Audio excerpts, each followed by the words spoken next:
भारत के एक छोटे से गांव धनपुर में एक किसान रहता था जिसका नाम था रामू। गरीब था लेकिन मेहनत उसकी पहचान थी। दिन रात खेतों में पसीना बहाता, फिर भी उसकी किस्मत हमेशा सूखी धरती जैसी ही रही। लेकिन एक रात उसके खेत में कुछ ऐसा हुआ जिसने पूरे गांव की नींद छीन ली। रामू खेत में खड़ा आसमान देख रहा था। हे भगवान, इस बार भी बारिश नहीं हुई। अगर फसल खराब हो गई तो मेरे बच्चों को खाना कैसे मिलेगा?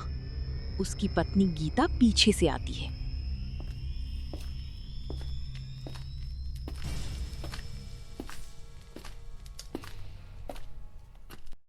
इतनी चिंता मत करो जी, भगवान सब ठीक करेगा।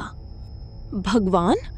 अगर भगवान होता तो किसान कभी भूखा नहीं सोता। रात के अंधेरे में खेत के बीच एक बूढ़ा आदमी दिखाई देता है। उसकी आंखें चमक रही थीं। रामू, तुम्हारी खेत में जान वापस आ सकती है। कौन हो तुम? मैं वो हूं जो सूखी मिट्टी को सोना बना देता है। बूढ़ा आदमी रामू को एक काला बीज देता है।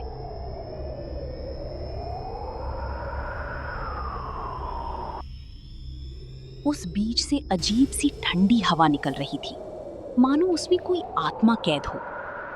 इसे आधी रात को खेत के बीच बो देना। सुबह तक तुम्हारा खेत सोने की तरह चमकेगा। लेकिन याद रखना, उस फसल को सूरज डूबने के बाद कोई नहीं देखेगा। रामू लालच में आकर बीज बो देता है।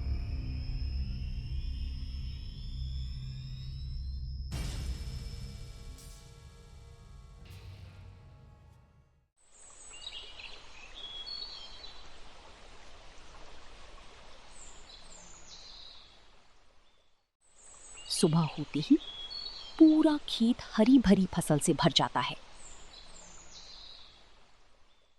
गांव वाले हैरान रह जाते हैं। अरे रामू, तेरे खेत में तो चमत्कार हो गया। इतनी अच्छी फसल पूरे इलाके में किसी की नहीं हुई। रामू खुश था, लेकिन रात होने का इंतजार उसे डराने लगा।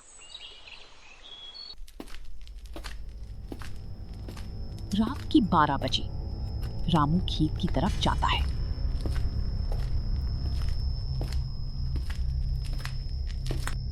अचानक फसल हिलने लगती है और उसमें से आवाज आती है, रामू, हमें बचाओ। रामू डर की मारी कांपने लगता है। कौन है वहां? फसल के बीच से कई साई निकलते हैं। उनके चेहरे मिट्टी से ढके थे।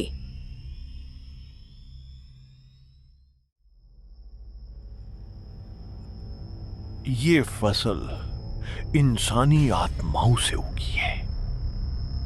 अचानक वही बूढ़ा आदमी सामने आता है। हर अमीर फसल के पीछे किसी गरीब की आत्मा होती है। अब तुम्हें भी कीमत चुकानी होगी। रामू समझ चुका था कि उसने लालच में अपनी जिंदगी बर्बाद कर दी। रामू आग लेकर पूरे खेत में लगा देता है। फसल जलने लगती है और आत्माओं की चीखें गूंजने लगती हैं।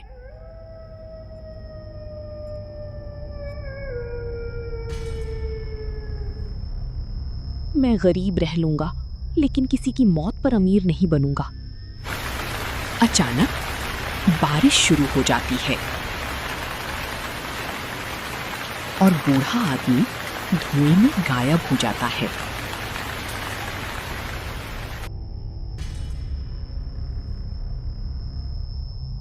उस दिन के बाद रामू ने कभी लालच नहीं किया और गांव वाले आज भी कहते हैं कि बरसात की अंधेरी रातों में उस जली हुई खेत से आज भी आवाज आती है, लालच हर किसान की सबसे खतरनाक फसल है।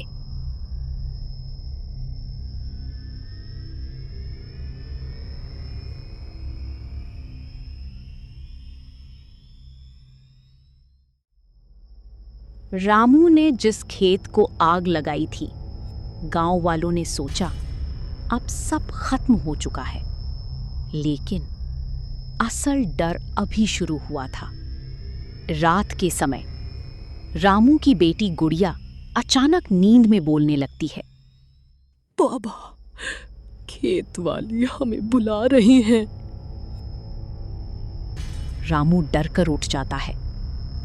गुड़िया, क्या हुआ बेटी? गुड़िया की आंखें पूरी काली हो चुकी थीं। फसल जल गई, लेकिन आत्माएं अभी जिंदा हैं।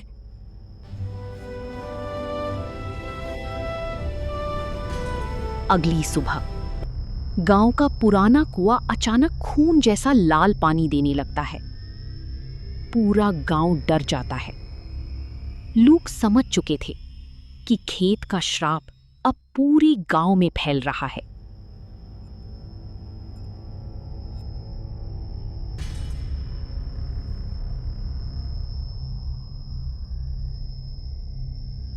गांव का मुखिया रामू के घर आता है।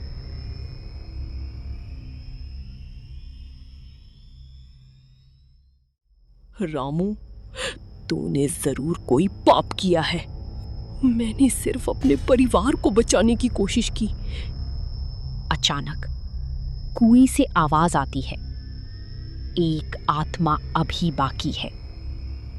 उस रात रामू अपने घर के बाहर किसी को खड़ा देखता है।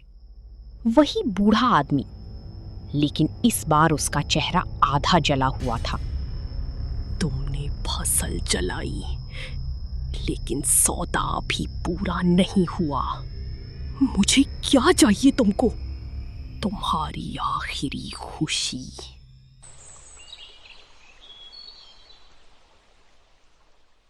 सुबह होते ही गुड़िया गायब हो जाती है। उसके कमरे की दीवार पर मिट्टी से लिखा था, खेत उसे वापस ले गया। पूरा गांव गुड़िया को ढूंढने लगा, लेकिन उसका कोई निशान नहीं मिला। सिर्फ खेत की मिट्टी पर छोटी छोटी पैरों के निशान थे। रामू रात में अकेले खेत पहुंचता है। अचानक जमीन फटने लगती है और नीचे सीढ़ियां दिखाई देती हैं।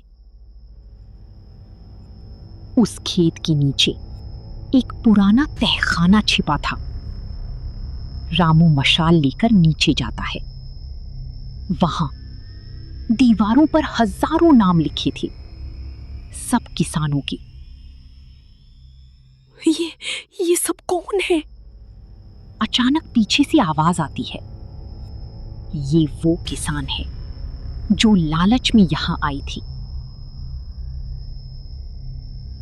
अंधेरे से एक विशाल डरावनी आत्मा निकलती है। उसकी आंखें आग की तरह जल रही थीं।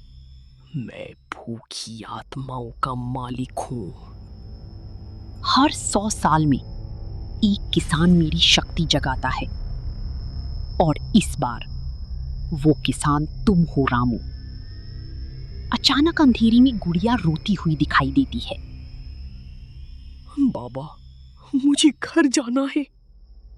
रामू उसकी तरफ भागता है, लेकिन आत्माएं उसे पकड़ लेती हैं। रामू समझ चुका था कि अब उसकी जान ही इस श्राप को खत्म कर सकती है।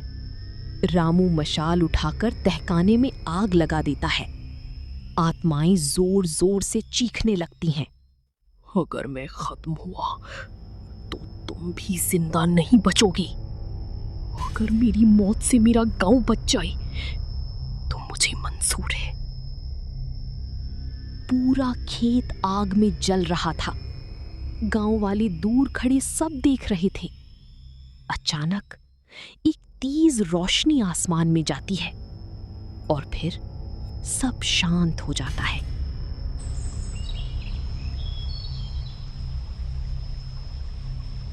अगली सुबह खेत पूरी तरह गायब हो चुका था। वहां सिर्फ हरी घास बची थी। लेकिन रामू कभी वापस नहीं आया। गांव वाले आज भी कहते हैं, बरसात की रात में अगर कोई उस जगह जाता है तो हवा में एक आवाज सुनाई देती है, अपनी खेत से प्यार करो लेकिन लालच कभी मत करना।